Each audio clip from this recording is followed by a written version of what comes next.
So yeah, the potential terrifying intelligence of orangutan. I love it. Love orangutans. Giant ginger tree hippies don't always choose peace, but in 2014, one shocked scientist when she not only orchestrated the life canceling of another, she essentially hired a hitman to do it. The hairy honey trap was executed by a young female named Condor, and the victim was a mother 20 years older named Sidoni. Living in the swamp forests of Indonesia's Mawas Reserve, the two had beef going back all the way to 2009, with Condor curiously approaching Sidoni's at the time 7-year-old daughter, and Sidoni defensively smacking and biting Condor before chasing her off. The perceived insolence stuck with Condor, and the disrespect was tattooed into her psyche.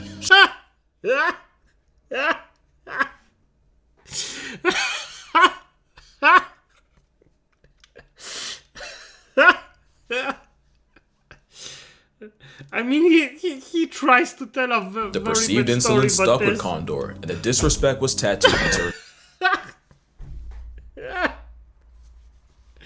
Oh no.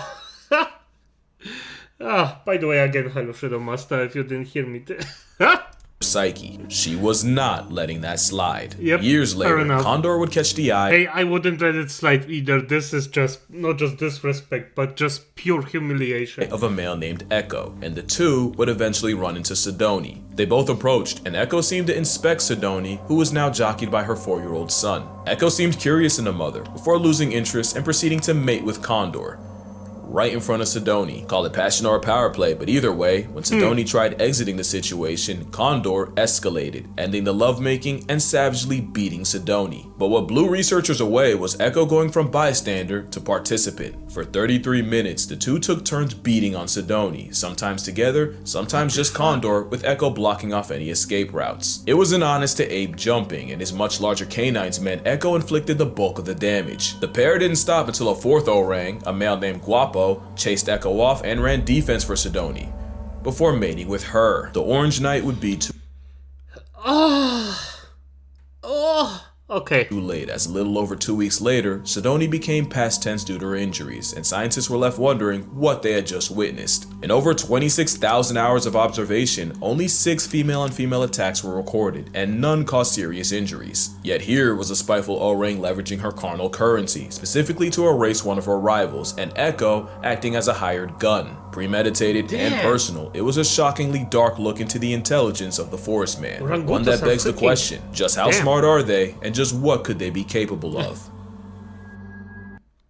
I mean, it could also be some kind of freaking I don't know. To say orangutans are intelligent is honestly disrespectful, because this tree-happy ginger ape is damn near human. That is an animal that can 100% speak. They just really don't want to deal with taxes. And that's only partially a joke. Their name, Orangutan, literally translates to man of the forest, because locals swore they were plus-size people that chose not to speak because they know then they'd have to get jobs. In 2014, a court in Argentina actually granted human rights to Sandra the orangutan after 20 years of captivity. There's a cute saying that goes, if you give a chip a screwdriver, it'll use it as a weapon. A gorilla would accidentally break it. A bonobo would become the screwdriver, but an orangutan, he'd hide it, use it to dismantle his cage, and then let all his friends out. There's a bunch of reasons for this brainy Bigfoot, and one of them is them being the biggest mama's boys on Earth. No other mammal spends more time with its mother, except humans. In the up to and often over 10 years of being her shadow, baby orangs learned everything about how to orangutan. Not only that, but daughters often live around their moms even after having their own baby. This means orangutans are one of the few animals that have a legitimate culture, and what we see is a sum of generational wisdom passed down. In 2022, a notorious Sumatran male named Raucus was seen using a medicinal plant to help heal a face wound he'd gotten in a fight. The 30-something-year-old...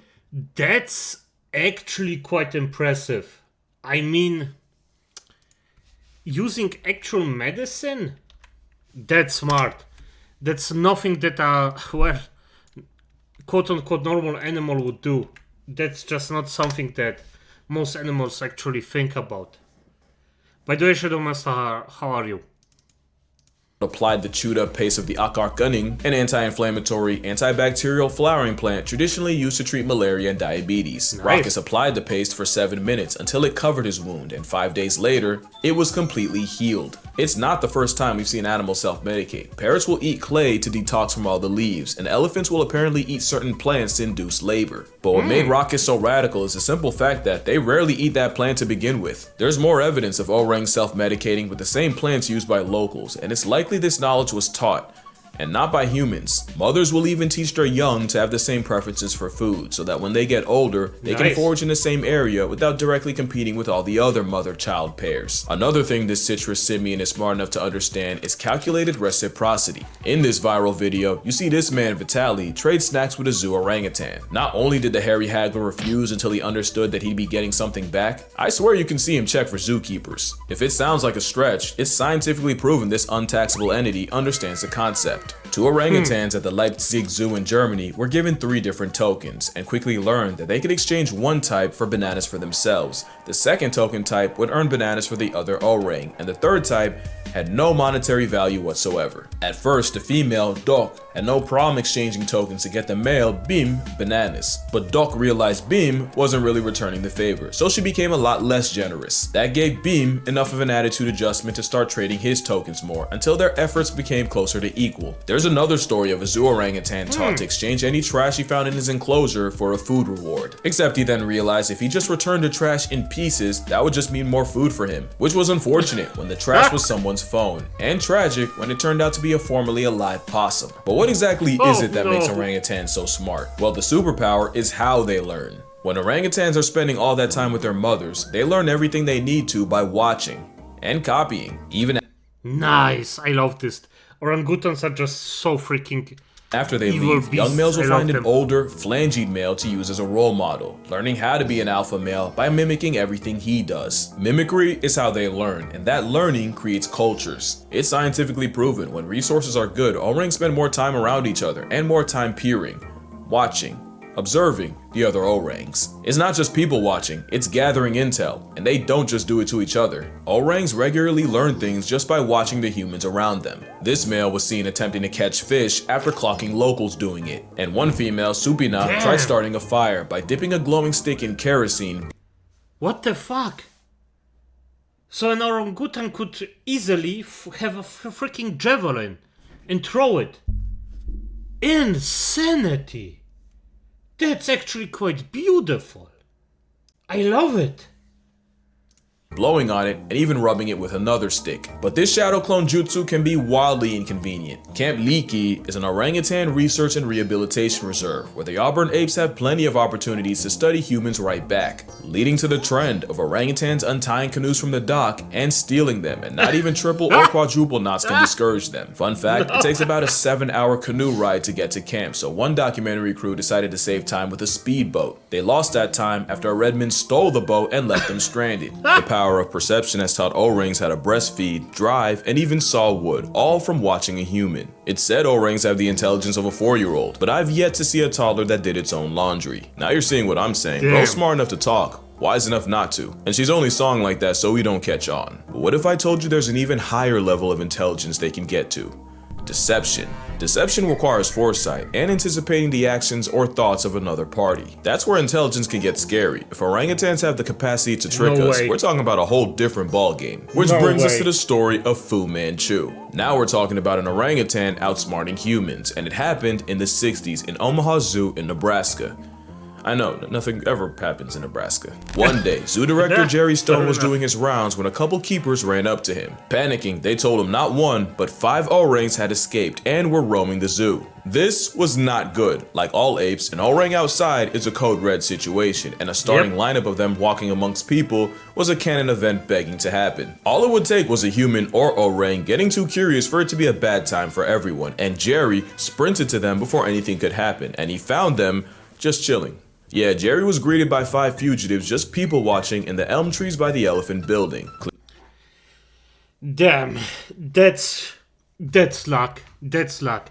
Because yes, most of the time orangutans are generally peaceful. But it needs only one moment where they aren't. Then you're effed. So yes, it's never a good idea to go to an orangutan and just provoke it, or to any animal at that point. So acolytes, don't fucking do it. Clearly, all they wanted to do was visit the zoo like everyone else. But you can't just have several hundred pounds of primate in public unsupervised, so Jerry literally went up the tree, grabbed an orang by the hand, and led them all back to the exhibit with no resistance. Jerry was less gentle with his staff, and let it be known that another mistake like that and someone would get pink slipped straight into unemployment. Clearly, Stone made his point, because nothing like that would ever happen again. Until next week, when it happened again. Yup, somehow. Some way, Orangutan gang got out again. No one got hurt, Nice. They actually went to the exact same spot in the trees. But a troop of tangerine men exercising free will is a nightmare for zoo PR, and this time, Jerry was ready to give someone permanent PTO, because no shot someone went through all that school in debt just to not close a furnace door. So imagine what went through Jerry's mind when the Tans got out again. But this time, there was a catch. I used to think you'd only hear this line in a movie, but nah, someone actually ran up to Jerry and said, "You gotta come see this." And he wasn't wrong. You see, in the orangutan exhibit, there was a moat, and down at the bottom of that moat was a furnace door. And sure enough, they caught one of the males, Fu Manchu, fiddling with the door. They were watching from a distance so Fu wouldn't see them, but they couldn't see exactly what Fu was doing. All they knew was suddenly the door flew open and Usain Bolt felt a disturbance as these men broke the sound barrier running down to stop them. So now the solution was simple. Clear the enclosure of anything that could be used to escape and do it daily. And sure enough, the orang breakouts came to an end. For about a week until it happened again. Jerry wasn't even mad. No. 3 weeks in a row. Let me guess they used the same exact path because the freaking zoo was too incompetent of actually holding them. It's incredible. Just tired. Remember, he was a zoo director, and these Mandarin menaces were monopolizing his life. And it was while perp walking Fu Manchu, who just had to have the biggest eating grin. Jerry noticed a glimmer out the corner of his mouth. He pulls it out, and it all becomes clear. Out was a 4-inch piece of wire bent like a horseshoe that Fu Manchu had stashed between his lower lip and gum. The very hairy Houdini had been using it as a lockpick for weeks and hiding it in his oral wallet. No one taught Fu. Not only did he orchestrate his own emancipation, he had the foresight to realize he couldn't have the key out around keepers or else it'd get confiscated. Fu Manchu would be named an honorary member of the Locksmith Union of the United States, and Jerry Stone would go on to work with several other interesting apes, including a gorilla named Harambe. Fu Manchu wouldn't be the last, or arguably the most creative. 27-year-old Carter used this. Okay, if this isn't the highest creativity in our orangutan ever seen, I don't know what will be. For F's sake, literally lockpicking stuff. It's insane. Stick to short circuit an electric wire and then used a bunch of sticks as a ladder to climb out her enclosure. She then just sat and enjoyed the view for 30 minutes until her keepers pulled up with tranquilizers, at which point she just went back in. Last year, Kimbali broke out of an $11 million habitat in Toronto by cartwheeling past a wire barrier. Mind you, that habitat opened up the summer before. Bro flexed on them 11 million ways. The important thing is, in none of these cases do you see an orang get out with malicious intent. Most times they just cosplay as people. But what if one did have beef and used Ooh, I heard about that one. Ooh, haha. his powers for malfeasance? Yeah. This is Ken Allen. It's the most famous name in orangutan lore, and you wouldn't even know the name if his mother Maggie had succeeded in smothering him before he even got it. He'd be named after the 2 zoo officials that would raise him instead, Ken Willingham and Ben Allen. As a baby, he'd soft launch his shenanigans by regularly unscrewing the bolts of his crib and dismantling it. And once he got too big for a crib, keeper Joanne Thomas would take him around the zoo in a stroller. A decision that arguably cost the zoo thousands. 5 days after moving into his new enclosure, June 13, 1985, Ken climbed a wall and got out. Years before, folks caught Ken building a DIY ladder out of some branches. One thing I didn't mention is living in the trees full time means orangutans literally make their beds every single night. Up to 20,000 in a life. Clearly the craftsmanship carries on. Ken Allen spent his freedom wandering the zoo, taking pictures with patrons before getting escorted back. Not a great thing to happen, but no one got hurt, the wall he scaled got extended, and surely this wouldn't happen again. July Not even finish the fucking sentence. 29th of that year, Ken found a way out again, but this time, his intentions weren't pure. You see, there was another orang, Otis. Ken did not like Otis. Ken hated Otis. He hated him so much that they actually had to be separated because orangs might be an endangered species, but as long as they were roommates, Otis was an endangered individual. So when Ken escaped a second time, he went straight for Otis's corner and chucked rocks at him. That premeditated stoning put him in solitary confinement. But I'm sure Ken will tell you it was worth it. But the reason for the beef might Yes, of course, just stone the bastard. Why not? Just imagine escaping from your freaking from the zoo just to freaking stone a guy. It's Might have been jealousy. Otis was the breeding star of San Diego, with nearly 10 kids and 3 wives. Ken hated him as a concept, so the zoo gave him 4. And of course that backfired, when Ken started teaching them how to disrespect infrastructure too. One day, someone left a crowbar in the enclosure, and instead of using it while everyone watched, he just tossed it aside, like he didn't even care. An actual orang move, except he threw it to a female named Vicky, and she used it to pry open a window and free them both. Also, Otis wasn't the only victim. Apparently, he took offense to a TV crew filming a documentary on gorillas and pelted them with rocks, until he ran out of rocks and started using cannonballs from his colon. Ken was so crafty, employees would only have a chance of studying him if they dressed like regular guests, cause Ken would never incriminate himself if someone in uniform was around. Ken would break out a few more times, never hurting anyone, Smart. except Otis. He did once approach a child and mumble, "No one will ever believe you," before walking away. And if you doubt that, your disbelief makes his legacy stronger. His legacy was he cost the zoo over $40,000 in zoo enhancements, undercover surveillance, Nice. electric wiring, and even hired rock climbers to find every possible finger, foot, and toe hold. But he likely made that back and more, with all the PR Ken Allen brought to the zoo, just by and I think he even escaped then again. being himself. But except for Otis, who, let's be real, must have done something to deserve it, Ken Allen never used his intellect to inflict violence. Bro just wanted a vibe. But what could an orang with a human grudge do? There's a story of an orangutan actor hating his trainer and waiting until the two were alone up in a tree, where Pierre strangled his human op and threw him to the ground. But the only proof is the obscure article I couldn't find a source for. Plus, Pierre was probably in the right. Now, Joe's revenge was more than just a story. Joe was an orangutan that appeared in over 100 movies by 1919. This was a time where there were no laws against capturing, selling, and even killing wild orangutans. I mean, it's not just orangutans. If you wanted to film something, most animals were just fucked royally. It was a very bad time for animals. I remember there was one, I know, a very famous film with a dog, and they basically almost drowned the dog just for a good shot every time. So yeah, it was bad. I mean, if you I don't know if you remember Flipper, but Flipper was also a thing where they just got this dolphin and then just let it basically rot in a pool for over the night. So yeah, it was bestial. Universal Studios would take full advantage, and as cute as he was as a toddler, things changed once he became a teen. There would be several incidents with Joe, including a lawsuit where a security guard claimed Joe had mauled him with over 40 bites. There was another time he escaped, and when police pulled up to catch him, Joe stole an officer's gun. But the most infamous case was Joe breaking out of the Universal Zoo, serving straight chaos for 3 days, and even releasing 15 wolves and his elephant friend Charlie on the way out. But Joe did seem to have a code. Not only did he never attack women or children, he'd often defend them. One scene had an actor pretend to spank a child, but because Joe don't play pretend with the little ones, the orang went O-line and leveled the guy. Another scene had Joe's character help rob a lady, but when good guy Joe saw the villain looming over her, Joe folded his clothes, with him in them. By 1924, Joe was retired from show business after being deemed too dangerous to work with. Yeah, I ain't gonna lie, it's Team Joe over here. But there's an even darker side to orangutans. So dark that I'ma just drop this. Here's an ad while you consider your options. Birute Galdeques is a primatologist and one of the leading experts on orangutans, and in the 70s, she arrived at Camp Liki in Tanjung Putin National Park, where she was immediately warned by native Indonesians that some male orangutans can find humans attractive and occasionally physically and forcefully act on it. She didn't Oh no.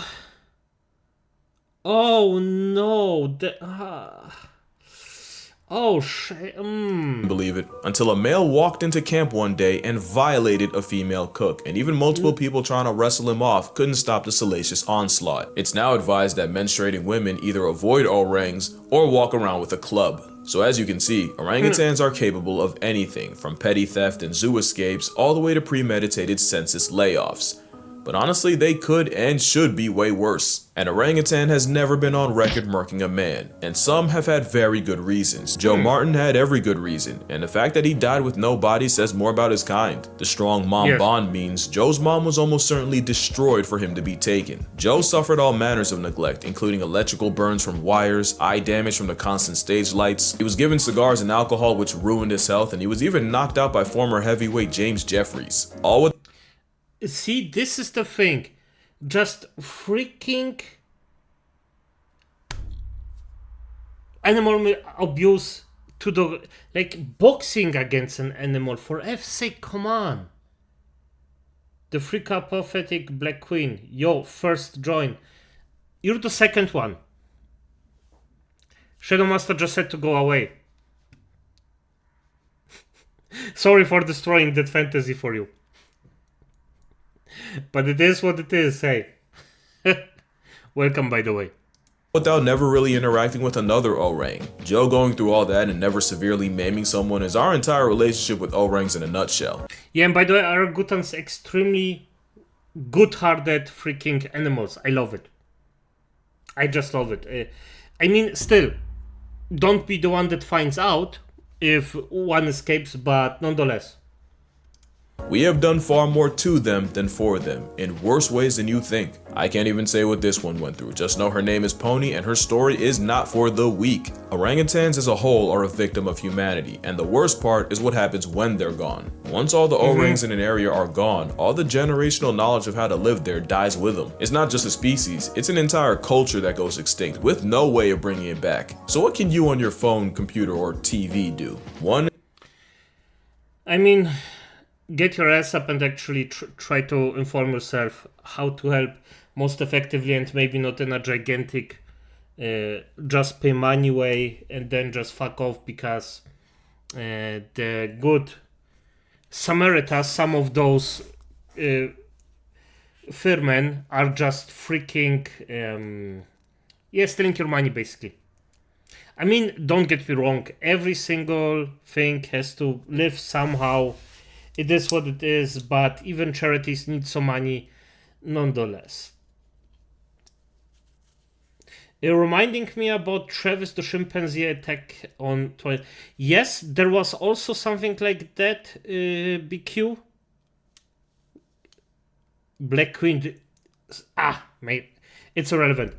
There was a chimpanzee attack, but chimpanzees, unlike orangutans, are extremely aggressive.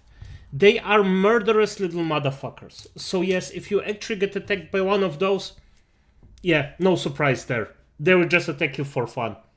Not even for consumption, just fun. Just for being in the general area.